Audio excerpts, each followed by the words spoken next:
Mankazi yo xebera muvaffaqiya cehdon ekdonon şima. Sporbazo Bingoloç Bahattin Tüz. Yo ninga sporbaz çiniyo. Fakat ye çırayı hayat ra fek veran eyda.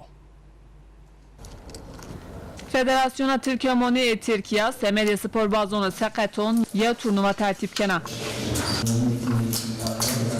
Turnuvada Bahattin Tüz Bingöl temsil kena.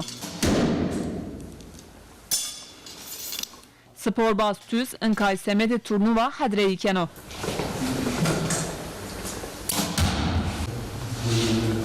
Allah nasip ederse çariyes ve hotes aralık mabun Samsun şampiyona esta enomi Bingöl'e inşallah şuna şampiyona engelli Bingöl'e tenava niyet ma inşallah Allah nasip ederse ma Bingöl'e derece bir Bahattin Tüz hem vazeno madalya biyaro Bingöl hem zivazeno peycah texu hem volasyon Sekaton rebbe bo yev misalo hol.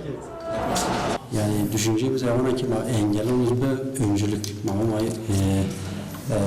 ay engelli gay kidi ve bir spor bir kere ve bir nun hayat nun sonu nun toplum çünkü spor engel nu engelir yo hayat bağlılığı yaşam bağlılığı.